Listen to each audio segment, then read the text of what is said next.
میری بیٹی ایک ماشاءاللہ 4 بیٹیاں، ان میں ایک بیٹی ہے اس کا نام فدق بطول ہے، کیونکہ وہ انہی دنوں میں ہوئی تھی، بی کے دنوں میں، تو اس کا نام فدق بطول رکھا، اور نام بھی ایک عراق کے مجتہد نے رکھا تھا۔ تو وہ جب 6ٹھی کلاس میں گئی تو اس کی ٹیچر تھی جو شیعہ نہیں تھی، اس نے پوچھا یہ فدق کا مطلب کیا ہے؟ تو اس نے کہا کہ آپ لغت میں دیکھ لیں۔ تھوڑا سا جاگ جائے، میرے خیال میں بہت تھک گئے آپ۔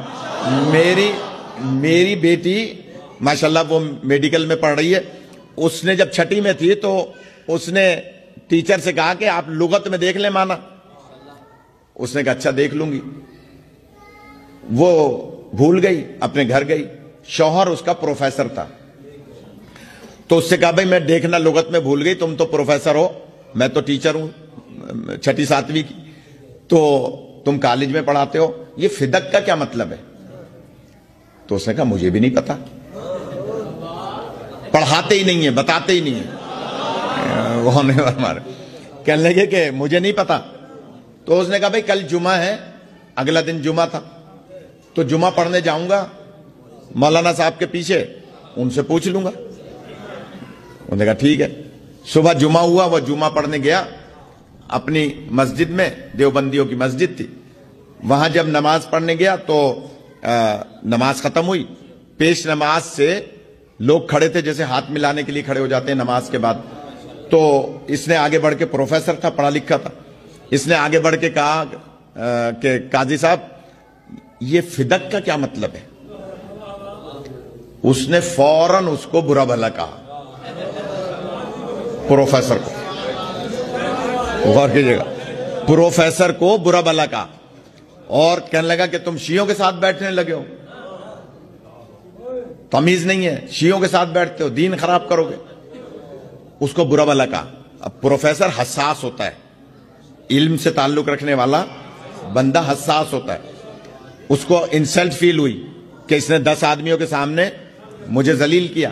میں نے تو ایک لفظ کی معنی پوچھی تھی، علماء کا کام ہے اگر نہیں پتا ہے تو کہہ دیں بھائی مجھے نہیں پتا، کل بتا دوں گا، پرسوں بتا دوں گا، یا بیٹی سے پوچھ کے بتا دوں گا۔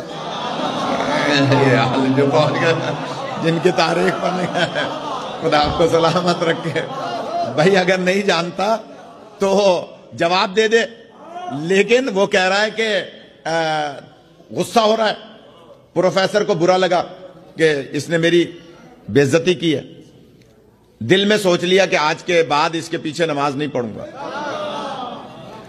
میں جملہ کہوں، اگر پہلے ہی سوچ لیتے نا کہ یہ جن کا پیروکار ہے ان کے پیچھے نماز جائز نہیں ہے، تو خیر کہا میں اب اس کے پیچھے تو نماز پڑھوں گا نہیں، بدتمیز مولوی ہے۔ لہذا اس نے کہا کہ میرے لیے کیا مسئلہ ہے، میں یونیورسٹی میں پڑھاتا ہوں، وہاں بہت بڑی بڑی لائبریریاں ہیں، وہاں کسی بھی لائبریری میں جا کر لغت میں، میں بات لغت کی کر رہا ہوں، لغت میں دیکھ لوں گا، پتہ چل جائے گا۔ یہ آیا یونیورسٹی کی لائبریری میں، کراچی یونیورسٹی کی بڑی لائبریری ہے، کتابیں نکالی لغت کی، تو اس نے فا نکالا، فدق سے فا نکالا، فہرست میں ہوتے ہوتے ہوتے فدق مل گیا۔